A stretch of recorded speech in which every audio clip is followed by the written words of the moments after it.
number one po sa kanyang prioridad ang edukasyon. Kaya naman, kahit kapapahinga pa lamang po ng ating prinsesa si Mayor Arlene Arcillas, andito po dinaluhan niya talaga. Kinukonsidera po kasi ang Balibago National High School na maraming nagsipagtapos.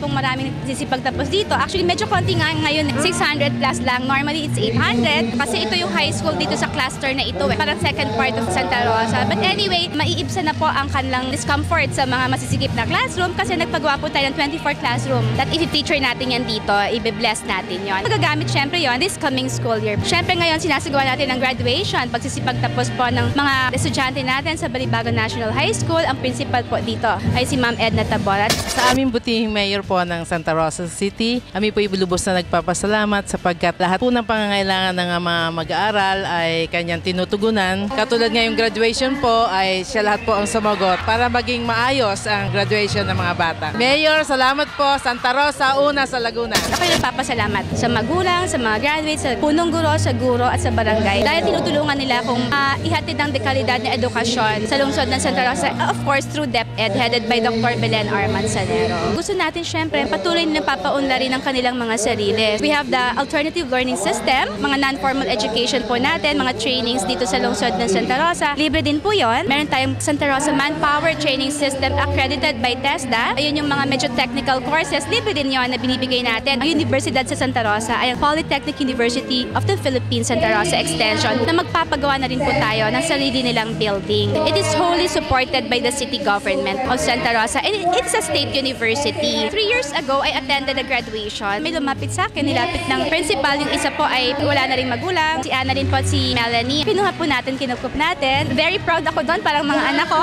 Every time po may accomplishment sila sa University Perpetual Help natin. Pinasok at mga Dean's Lister. So ngayon, third year college na sila at next year makakapag-graduate na po ang inyong lingkod ng kolehiyo. Iyon po ay valedictorian and salutatorian na nakilala ko dito sa Balibago National High School. So sayang naman magagaling, magaganda pa. They are my personal scholars po. Gusto ko ay talagang magsisikap sila, masigasig sila, and I'm very proud of those two. Every March po ay sinasagawa natin sa ating Fire Prevention Month, ang Fire Olympics, at nanalo po doon ang as usual the consistent na winner per barangay po yun. Nagko-contest sila. Fire Olympics po, ang nanalo po ay Barangay Labas. So yun po ay laban natin sa provincial. Ito ay sinuportahan ng ating butihing Mayor Arlene Arcillas. 15 barangay ang nag-compete dito sa Fire Olympics na ito. Itong Barangay Labas na ito ang magre-represent sa bayan ng Santa Rosa para mag-compete dito po sa Camp Vicente Lim. Sa bayan po ng Santa Rosa, nakakasigurado po kayo na ang kagawaran ng Pamatay Sunog, Santa Rosa City Fire Station ay nakahanda sa anuman pong sakuna. Nagsagawa rin tayo sa ating flag ceremony. In-award po natin certificate ng mga Barangay Peacekeeping Action Team ng lungsod ng Santa Rosa. Per barangay po, nag-identify tayo ng mga tao na magiging mga peacekeepers po natin. At the same time, support po for rescue, peace and order. So 400 po yung napaseminar natin. Binabati ko rin po ang ating committee chairman ng Peace and Order na si Boy Factoriza dahil po sa matagumpay na seminar ng ating mga BPATs. Kaya announce din natin na ang graduation fees po ng bawat estudyante sa lungsod ng Santa Rosa ay binayaran na rin po ng city government. So 300 pesos per student. Both elementary and high school po, bayad po. Dapat walang graduation fees na sinisingil. Nag-MOA signing din tayo sa aming pagsuporta po sa ECPAT at saka sa PAC,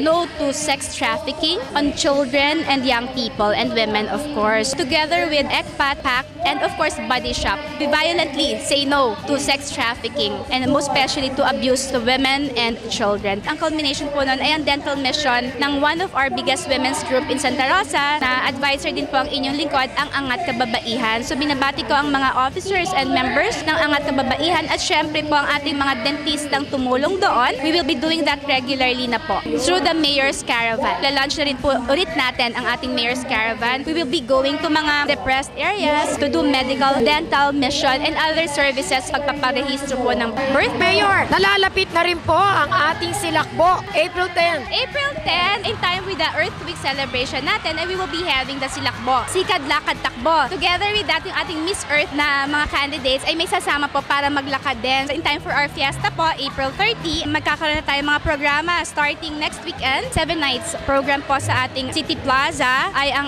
ating Rosas ng Santa Rosa competition po natin. Binabati ko po ang lahat ng buong lungsod ng Santa Rosa sa kapistahan po natin on April 30 ng town po mismo. So muli po, ito yung lingkod. Napakarami po programa ng lungsod ng Santa Rosa. Sabi nga, hindi hindi maka-catch up ang gabay at aksyon. Everyday po meron sa mga programa. So continuous pa rin po ang lahat ng programa natin. Sa agriculture, sa veterinary, ang Nutrition Council po, national team qualified po for national award po ng nutrition sa larangan po ng nutrition. Ito ang inyong lingkod. Napakarami pong programa para po sa inyo. Hatid po ng inyong lingkod, Arlene B. Arcillas. Hatid po ng buong lungsod ng Santa Rosa. Ang tanging hiling naman, magkaisa po tayo para po sa patuloy na kaunlaran kagandahan ng lungsod ng Santa Rosa. Ng ating prinsesa, Mayor Arlene Arcillas.